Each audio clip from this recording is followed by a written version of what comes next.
Google Search Console can be an extremely powerful tool and give you tons of information about organic search that you need to improve your programs. But it's super frustrating because it's really difficult to compare month over month or year over year.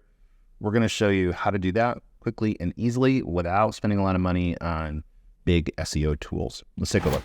All right, so as you know, there's tools like Ahrefs and SEMrush and tools like that that will allow you to track your data points month over month or year over year and look at how your keywords and pages are trending.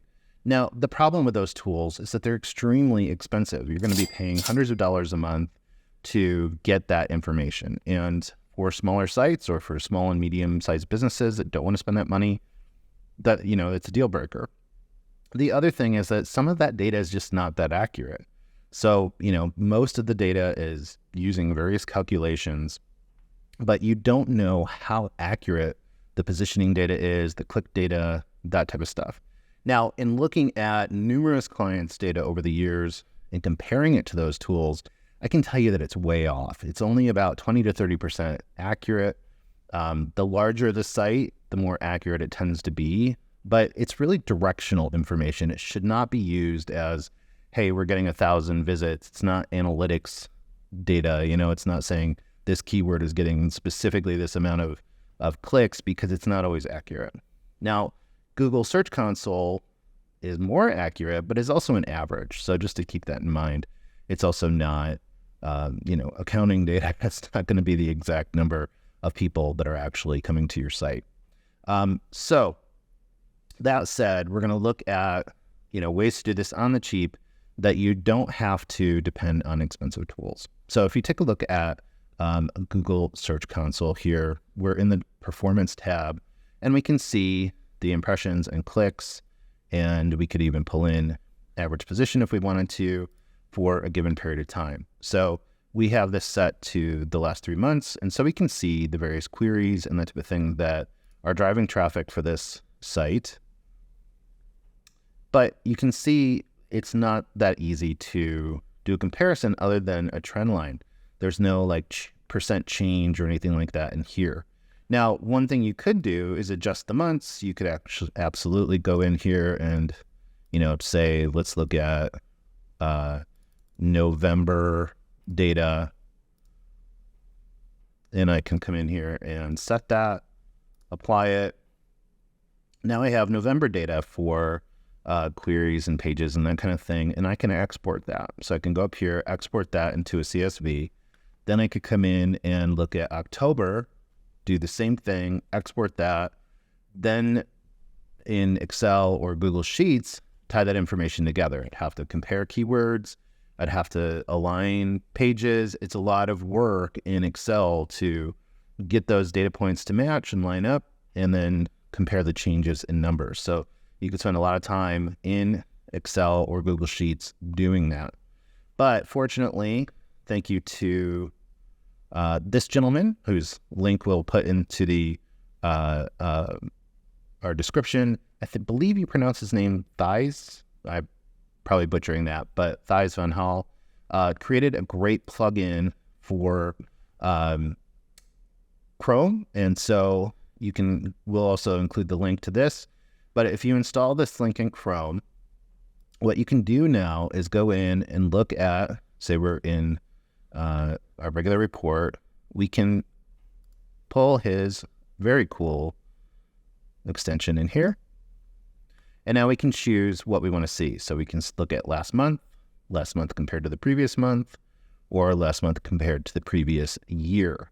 I like to look at year over year data because it shows seasonal trends, so you can see what's happened. Although in SEO, it is important to see if there's been something that has recently taken a dive. For instance, at the beginning of November, there was a core release for Google that impacted a lot of sites, the helpful content release that negatively impacted a lot of sites. Fortunately, this site actually has gone up. So you can look at last year, or you can look at specific dates. Let's take a look quickly at last month compared to the previous month.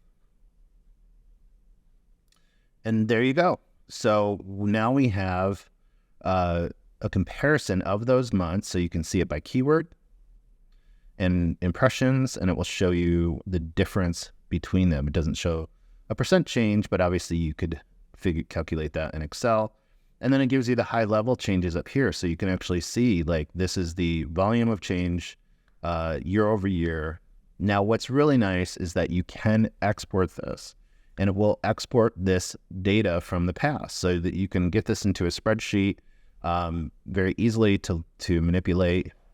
We have been using this in combination with ChatGPT, and we'll take these data points from the previous year and this year, or the previous month and this month, and we can do a lot of queries within ChatGPT about what is trending, what are changes that are happening, and it can do a lot of the heavy lifting that you would normally have to do in Excel. And so you can ask it those questions about big changes from month to month, and it's going to help you identify those without having to do a lot of data crunching. So super simple, super easy. You can see that it also will do it for pages and the other metrics in here: countries and devices, dates, search appearance. If you put in your average position, it will also include that.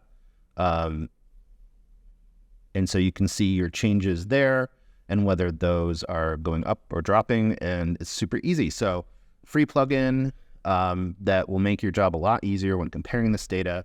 Now, one caveat I do have for this is that the data within Google Search Console is limited. So you're only going to get a certain number of rows of data for this. I believe the cutoff is like 5,000. I could be wrong. We'll double check. I'll put it in the description. But the cutoff is going to be less than a large site might have. So this is going to be those top pages, top keywords that you're looking at. Generally, that's enough of a sampling to go, 1,000 or 2,000 is going to be enough for you to work with. But if you do want more data, this is not going to do it for you. You're going to have to do an API extract of all of your data to get that data out of Google Search Console, or you're going to have to use a tool, a paid version of Ahrefs or SEMrush. Those will have more extensive data. But again, how accurate are those, compared to Google Search Console? That we don't know. But if you do want, thousands of keywords that go beyond the export maximums within Google Search Console, that is going to be your option. For most businesses, this is enough information to work with on a regular basis to see the top, few hundred or thousands of keywords and pages so that you can start looking at that month over month data. But this is super helpful, super quick, very easy to use. Again, we'll have the links to these down in the description. If you know of any other great tools like this that are going to make your life easier, we'd love to hear about it. Or if you know of other tricks to look over at historic data for SEO, we'd love to hear about that as well. So tell us what you're doing, and please stop by. We'd love to see you again, and we'll talk to you soon. Have a great day.